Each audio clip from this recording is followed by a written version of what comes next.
شیخ عبد القادر جیلانی غوث العظم رحمۃ اللہ تعالی نے اپنی زندگی کا ایک لمبا عرصہ مجاہدات میں گزارے۔ جب آپ بغداد شریف میں علم دین پڑھتے تھے، آپ کا معمول تھا کہ مدرسے کے اسباق پڑھ کر جنگلوں کی طرف نکل جاتے اور وہیں سبق یاد کرتے اور عبادت میں بھی مصروف رہا کرتے تھے۔ اسی زمانے کی بات ہے کہ ایک روز حضور غوث العظم شیخ عبد القادر جیلانی رحمۃ اللہ تعالی علیہ نے اسی غار کے قریب ایک پتھر دیکھا اور اس پر درود پاک لکھا ہوا تھا۔ ساتھ یہ بھی لکھا ہوا تھا کہ یہ درود پاک جو پتھر پر لکھا ہے اسے ایک مرتبہ پڑھنے سے 50,000 درود شریف کا ثواب ملتا ہے۔ حضور غوث اعظم رحمۃ اللہ تعالی علیہ نے وہ درود شریف نوٹ فرما لیا اور اسے پڑھنے لگے۔ بعد میں ایک روز آپ کو خواب میں پیارے آقا مکی مدنی مصطفیٰ صلی اللہ علیہ وسلم کی زیارت ہوئی۔ آپ نے آخری نبی رسول ہاشمی صلی اللہ تعالی علیہ وسلم سے اسی درود شریف کے متعلق پوچھا کہ کیا واقعی وہ درود شریف پڑھنے سے 50,000 درود شریف کا ثواب ملتا ہے؟ سرکار علی وقار مکی مدنی تاجدار صلی اللہ تعالی علیہ وسلم نے فرمایا نہیں، اس درود شریف کو پڑھنے سے 50,000 نہیں بلکہ 70,000 درود شریف کا ثواب ملتا ہے۔ سبحان اللہ۔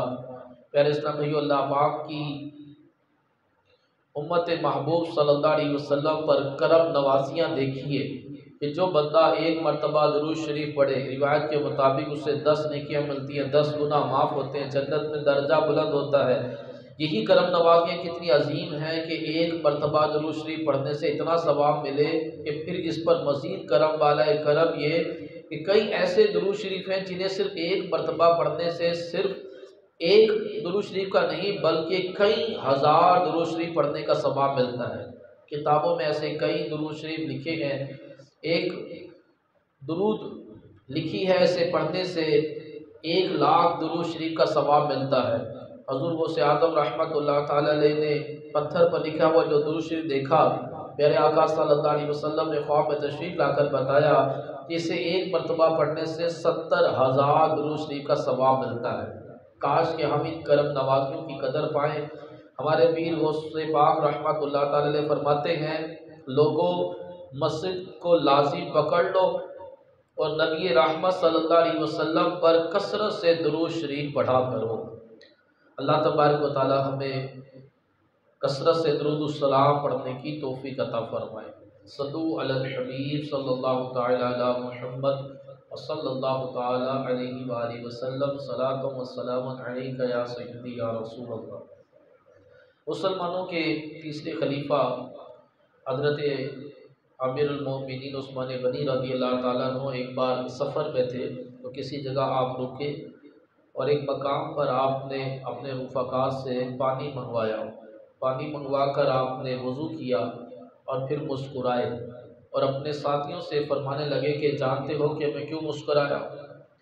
پھر خود ہی اس کا سوال کا جواب دیتے ہوئے فرمایا کہ میں نے ایک مرتبہ ہم حضور صلی اللہ علیہ وسلم کے ساتھ سفر پر تھے تو اسی مقام پر حضور صلی اللہ تعالی علیہ وسلم ٹھہرے اور صحابہ سے پانی منگوایا۔ صحابہ کرام علیہ رضوان پانی لے کر آئے، حضور صلی اللہ علیہ وسلم نے وضو کیا، وضو کر مسکرائے اور مسکرا کر ارشاد فرمایا کہ جانتے ہو کہ میں کیوں مسکرایا؟ پھر خود ہی اس کا جواب دیتے ہوئے ارشاد فرمایا کہ جب آدمی وضو کرتا ہے تو چہرہ دھونے سے چہرے کے، ہاتھ دھونے سے ہاتھوں کے اور سر کا مسح کرنے سے سر کے اور پاؤں دھونے سے پاؤں کے گناہ جھڑ جاتے ہیں۔ وضو کر کے خندہ ہوئے شاہ عثمان کہا کہ کیوں تبسم بھلا کر رہا ہوں؟ جواب سوال مخاطب دیا پھر کسی کی ادا کو ادا کر رہا ہوں۔ اب دیکھیں یہاں پر جو ایک بات ہمیں سیکھنے کو مل رہی ہے کہ صحابہ کرام علیہ رضوان حضور صلی اللہ تعالی علیہ وسلم کی ہر ادا کو اپنانے کی کوشش کرتے تھے۔ اور عثمان غنی رضی اللہ تعالیٰ عنہ اپنے رفقا کے ساتھ سفر کر رہے ہیں تو جب وہ مقام آیا کہ جس مقام پر حضور صلی اللہ علیہ وسلم ٹھہرے اور وضو کے لیے پانی منگوایا تو آپ نے بھی سیم وہی معاملہ کیا، وہیں پر ٹھہرے، وضو کے لیے پانی منگوایا، وضو کیا، پھر مسکرائے، مسکرا کر سوال کیا، پھر سوال کا خود ہی جواب دیا اور بتایا کہ میں ایسا کیوں کر رہا ہوں کہ نبی کریم صلی اللہ تعالی علیہ وسلم نے یہاں پر ایسا کیا تھا، تو اس لیے میں آج حضور کی ادا کو ادا کر رہا ہوں۔ تو صحابہ کرام علیہ رضوان حضور صلی اللہ علیہ وسلم کی اداؤں کو بھی ادا کیا کرتے تھے۔ یہاں پر حضور صلی اللہ علیہ وسلم نے کوئی حکم نہیں فرمایا تھا کہ تم نے بھی اسی مقام پر وضو کرنا ہے، لیکن عثمان غنی رضی اللہ تعالیٰ عنہ نے دیکھا تھا کہ حضور صلی اللہ علیہ وسلم نے اس مقام پر اس طرح سے وضو کیا، وضو کے بعد مسکرائے، مسکرانے کے بعد سوال کیا، سوال کا جواب دیا، تو سیم وہی حضور صلی اللہ علیہ وسلم کی ادا کو ادا کیا۔ یعنی کہ بے پناہ حضور صلی اللہ علیہ وسلم سے عشق اور حضور صلی اللہ علیہ وسلم کی اداؤں کو ادا کرنا۔ مسلمانوں کے دوسرے خلیفہ فاروق اعظم رضی اللہ تعالیٰ نے فرمایا کہ جب سے میں نے سرکار علی وقار مدینے کے تاجدار صلی اللہ علیہ وسلم کو بغیر چھنے آٹے کی روٹی کھاتے دیکھا ہے تو اس کے بعد سے کبھی بھی میرے لیے چھنے ہوئے آٹے کی روٹی نہیں بنائے گی۔ نبی کریم صلی اللہ علیہ وسلم کے طریقے کو اپنایا۔ مسلمانوں کے تیسرے خلیفہ عثمان غنی رضی اللہ تعالیٰ عنہ نے ایک دن بکری کی دستی کا گوشت منگوایا اور مسجد کے دروازے پہ بیٹھ کر اسے کھایا، پھر تازہ وضو کیے بغیر نماز ادا کی۔ پھر فرمایا کہ ایک دن رسول اکرم صلی اللہ تعالی علیہ وسلم اسی مقام پر بیٹھ کر بکری کی دستی کا گوشت کھایا تھا اور پھر اسی طرح کیا تھا، لہٰذا میں نے بھی آج آپ صلی اللہ علیہ وسلم کی اس ادا کو ادا کیا۔ ایک مرتبہ حضرت عبداللہ بن عمر رضی اللہ تعالیٰ عنہما مکہ مکرمہ جا رہے تھے، راستے میں ایک درخت آیا تو آپ نے جان بوجھ کر اس کی شاخوں میں اپنا امامہ شریف الجھا دیا، رک کر اسے چھڑایا اور دوبارہ امامہ درست کیا اور چل دیے۔ تو لوگوں نے اس کی وجہ پوچھی تو فرمایا کہ ایک بار رسول اکرم صلی اللہ علیہ وسلم یہاں سے گزرے تو اس درخت کی شاخوں نے آپ کا امامہ شریف محبت سے تھام لیا تھا، یعنی کہ امامہ مبارک شاخ سے اٹک گیا تھا اور آپ صلی اللہ علیہ وسلم رک کر اپنا امامہ شریف چھڑایا تھا، تو بس میں آج اسی ادا کو ادا کر رہا ہوں۔ دیکھیں عبداللہ بن عمر رضی اللہ تعالیٰ عنہ کا کیسا عشق رسول کہ جس درخت کے نیچے سے جب گزرنے لگے تو اس درخت پر کی شاخوں سے حضور کا امامہ اٹک گیا تھا، تو خود جان بوجھ کر اپنا امامہ اس کے ساتھ اٹکایا اور چھڑایا اور پھر آگے تشریف لے گئے۔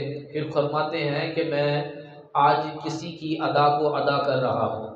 تو یہ ہے عشق رسول کہ جس کے اندر عشق مصطفیٰ ہوتا ہے وہ حضور صلی اللہ علیہ وسلم کی سنتوں کو اور اداؤں کو اپناتا ہے۔ اور نبی کریم صلی اللہ علیہ وسلم نے بھی اپنی محبت کی علامت یہی بتائی کہ جو لوگ مجھ سے محبت کرتے ہوں گے وہ میری سنتوں پر عمل کرتے ہوں گے اور وہ لوگ میرے ساتھ جنت کے اندر داخل ہوں گے۔ من احب سنتی فقط احبانی من احبانی کان معی فی الجنہ، کہ جس نے میری سنت سے محبت کی اس نے مجھ سے محبت کی اور جس نے مجھ سے محبت کی وہ میرے ساتھ جنت کے اندر داخل ہوگا۔ نبی کریم صلی اللہ علیہ وسلم کیونکہ غیب کا علم رکھتے تھے اور آپ صلی اللہ علیہ وسلم قیامت تک کے حالات اور واقعات اور معاملات کو آپ نے جان لیا تھا، تو آپ نے اسی لیے ارشاد فرما دیا تھا کہ ایک وقت ایسا آئے گا کہ نیکی کرنا مشکل ہو جائے گا۔ اس پرفتن دور میں فرمایا کہ جو میری ایک سنت کو زندہ کرے گا اس کو 100 شہیدوں کا ثواب ملے گا، 100 شہیدوں کا، کیونکہ شہید ہونے والے کو تو ایک آدھ وار لگے گا، گولی لگے گی اور وہ انتقال کر دے گا، شہید ہو جائے گا، لیکن جب بندہ حضور صلی اللہ علیہ وسلم کی شریعت و سنت کے مطابق زندگی گزارے گا تو ایک وار نہیں ساری زندگی اس کے اوپر وار ہوتے رہیں گے، زبان سے تانے دیے جائیں گے۔ تو اس لیے فرمایا کہ جو اس پرفتن دور میں میری ایک سنت کو زندہ کرے گا اللہ پاک اسے 100 شہیدوں کا ثواب عطا فرمائے گا۔ اور یہ وہی دور ہے جس میں سنت پر عمل کرنے والے کی مخالفت عیسائی نہیں کرتے، یہودی نہیں کرتے، ہندو نہیں کرتے، بلکہ اپنے ہی مسلمان کلمہ پڑھنے والے اور نبی پاک صلی اللہ علیہ وسلم کو آخری نبی تسلیم کرنے والے ہی سنت کے خلاف ہو جاتے ہیں۔ دیکھ لیجیے اگر کوئی ہمارے خاندان میں جب کوئی داڑھی رکھتا ہے تو خاندان میں اس کا پھر کیا حال کیا جاتا ہے، آپ کو پتہ ہوگا کہ کس طرح سے نبی کریم صلی اللہ علیہ وسلم کی سنت کی مخالفت کی جاتی ہے۔ اب پاکستان ایک اسلامی جمہوریہ پاکستان کہلاتا ہے، لیکن یہاں پر بھی بعض کمپنیاں ایسی ہیں کہ جہاں پر داڑھی رکھنے والے کو جاب نہیں دی جاتی، کہ کیوں؟ اس کے چہرے پر سنت رسول ہے۔ تو یہ وہ زمانہ ہے، دور ہے، جس کے والے سے حضور نے آج سے 1400 سال پہلے پیشن گوئی دے دی تھی کہ حضور کو ماننے والے ہی حضور کے دین کے خلاف، سنت کے خلاف ہو جائیں گے، اور سنت پر عمل کرنے والے کا جینا حرام کر دیا جائے گا۔ فرمایا اس دور میں جو میری ایک سنت کو زندہ کرے گا اس کو 100 شہیدوں کا ثواب ملے گا۔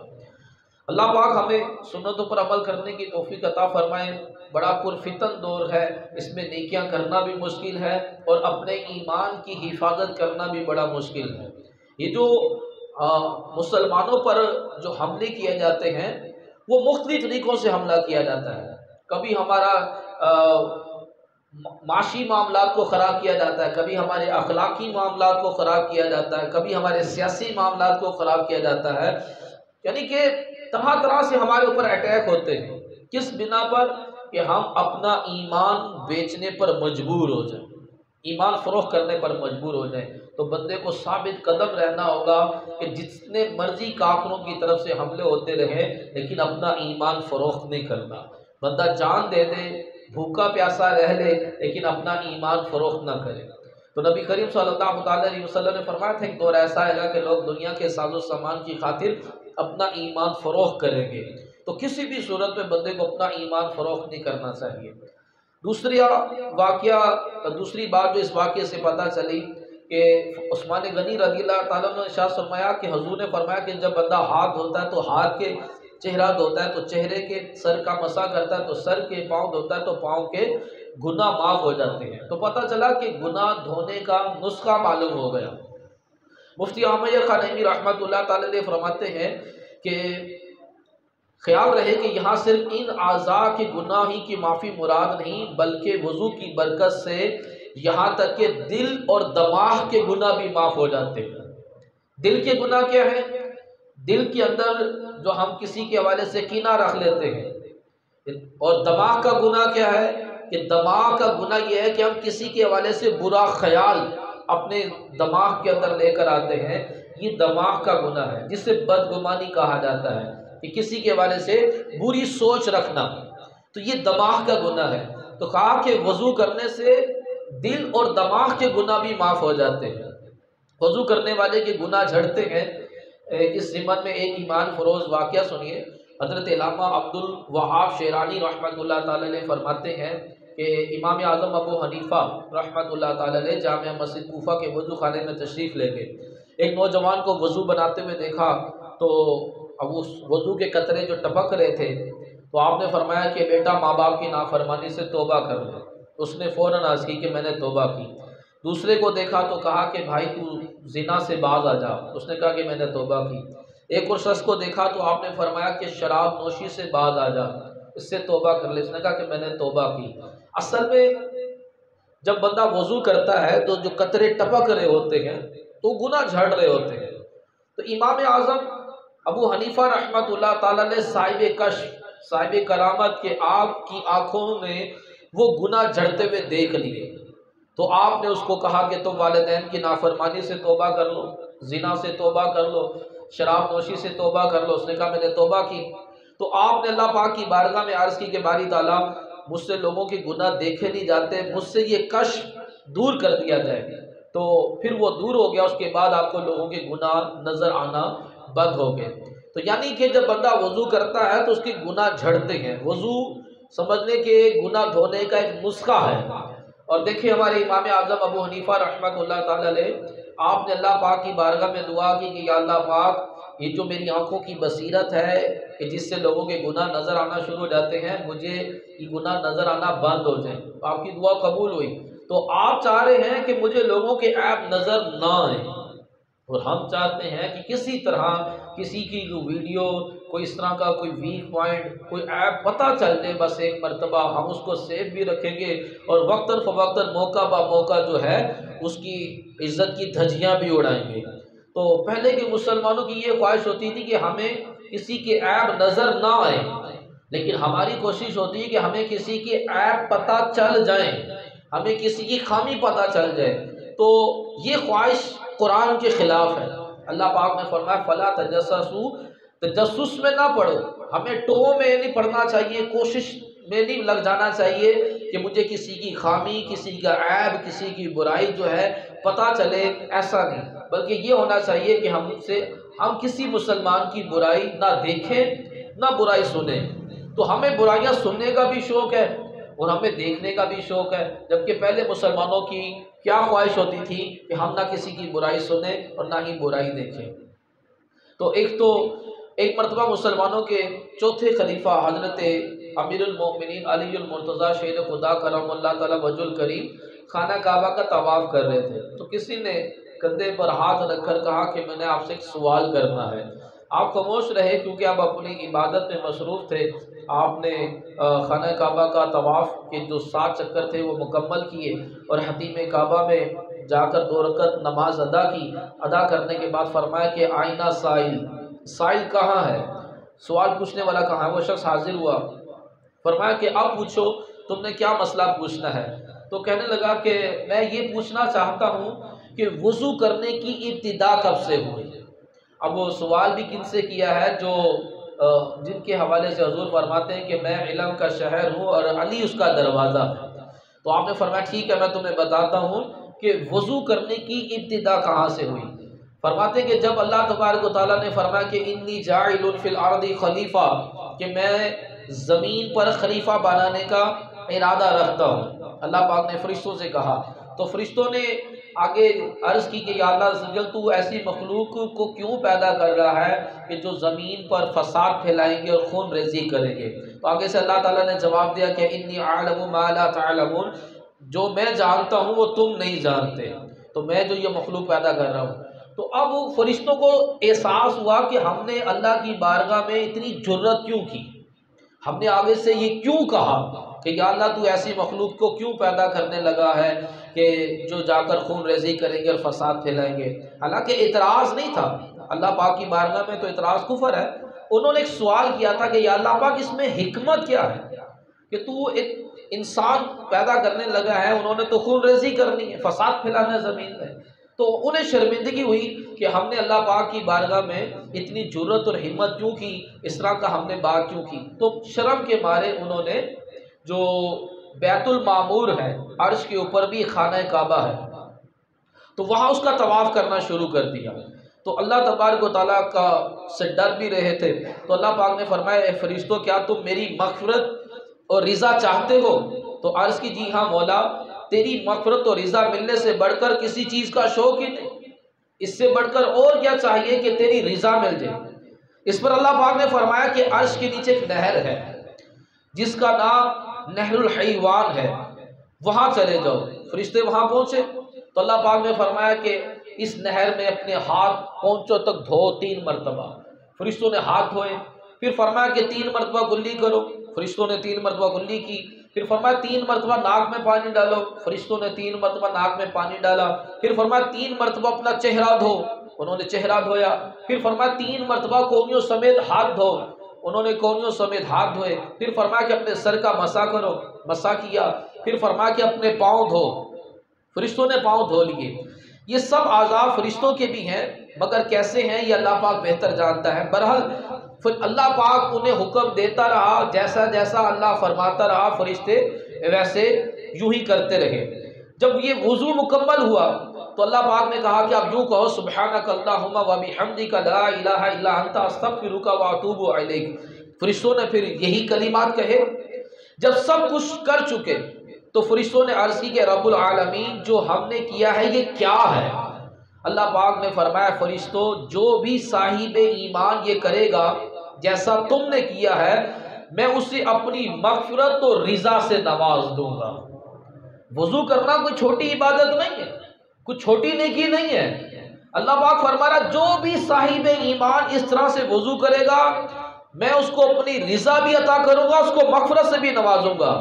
جب وہ ہاتھ دھوئے گا تو اس کے ہاتھوں کے، کلی کرے گا تو منہ کے، ناک میں پانی ڈالے گا تو ناک کے، چہرہ دھوئے گا تو چہرے کے، پاؤں دھوئے گا تو پاؤں کے گناہ جھڑتے جائیں گے، اگرچہ زمین سے آسمان تک ہی کیوں نہ ہو اور جب وہ سر کا مسح کرتا ہے تو میری رحمت اس کو ڈھانپ لیتی ہے۔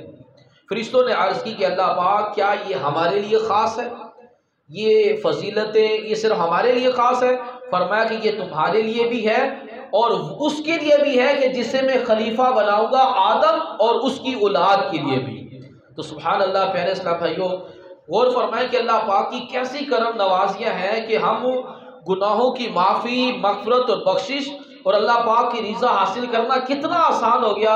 یہ دولت حاصل کرنے کا طریقہ کیا ہے کہ ہم وضو کریں، وضو کریں گے گناہ بھی جھڑیں گے، اللہ کی رحمت ڈھانپ بھی دے گی، اللہ پاک کی رضا بھی حاصل ہوگی اور اللہ تبارک و تعالی مغفرت سے بھی نواز دے گا۔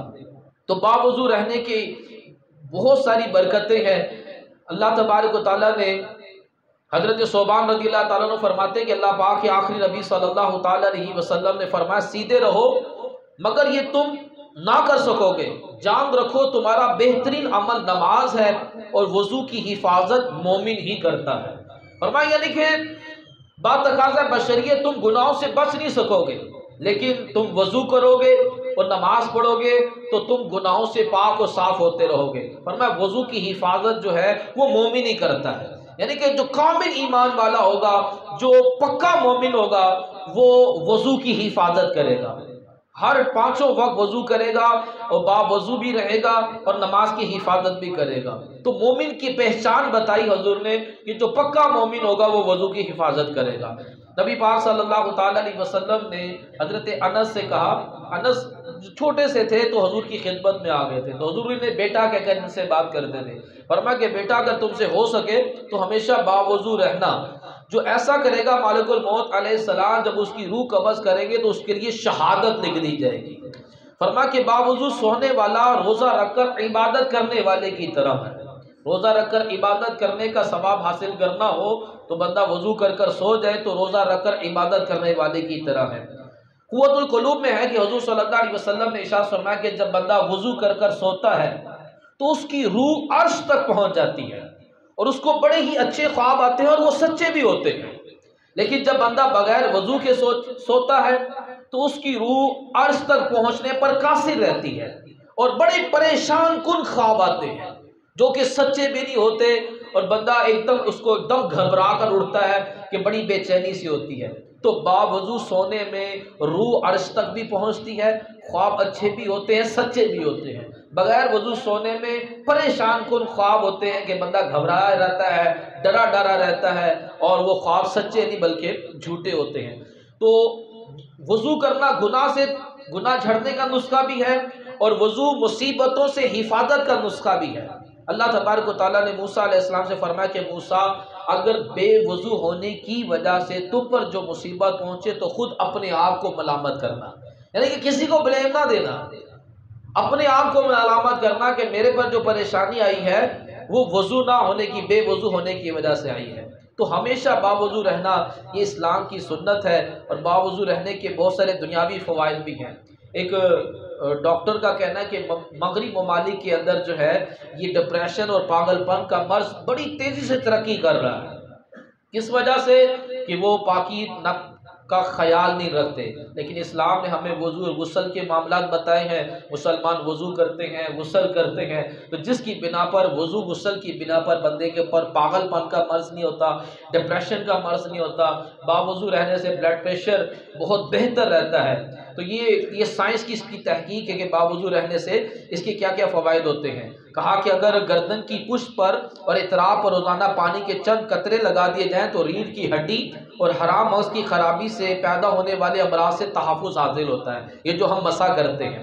اب یہ 5 ٹائم یہ جو گردن پر پانی کے قطرے لگ رہے ہیں، سائنس اس کی تحقیق بتا رہی ہے کہ اس کے فوائد کیا ہے کہ حرام مغز کی خرابی سے پیدا ہونے والے امراض سے بندے کو تحفظ حاصل ہو جاتا ہے، ریڑھ کی ہڈی کے بھی معاملات جو ہیں وہ بہتر رہتے ہیں۔ تو وضو کرنے سے مایوسی کا مرض بھی یہ کم پایا جاتا ہے۔ تو کوشش کرنی چاہیے بندے کو باوضو رہے اور نماز کی پابندی کرتا رہے کہ اس میں انسان کی دنیا اور آخرت کے فائدے ہیں۔ عیسیٰ علیہ السلام نے اپنے حواریوں کے منظر دکھایا، ایک بچھو تھا وہ کیچڑ میں لوٹ پوٹ ہوا، پھر دریا کے کنارے میں گیا اور بالکل صاف ستھرا ہو گیا، پھر دوبارہ آیا کیچڑ میں لوٹ پوٹ ہوا، پھر دریا کی طرف گیا، پانی سے بالکل ستھرا ہو گیا۔ تو عیسیٰ علیہ السلام نے کہا کہ یہ نبی پاک صلی اللہ علیہ وسلم جو آخری نبی ہیں ان کی امت کی مثال ہے کہ وہ گناہوں میں ان کا بچھو کا کیچڑ میں لوٹ پوٹ ہونا یہ ان کے گناہوں کی مثال ہے۔ وہ اپنے آپ کو گناہوں میں گناہ آلود کر لیں گے، لیکن جا کر جب وہ نماز ادا کریں گے تو جس طرح یہ پانی میں جا کر پھر سے اجلا ہو گیا، صاف ستھرا ہو گیا، تو نماز ادا کریں گے تو ان کے گناہ جو ہے وہ معاف ہو جائیں گے۔ تو کہا گیا نا مومن سے سیدھا رہا نہیں جائے گا، تو اس کو چاہیے کہ وہ اپنے نماز کی اور وضو کی حفاظت کرے کہ نماز اور وضو سے اس کے گناہ جو ہے وہ معاف ہوتے رہتے ہیں۔ تو بات تقاضا بشریت انسان سے خطائیں ہو جاتی ہیں، وہ نماز کی پابندی نہیں کرے گا تو خطائیں کیسے معاف ہوں گی؟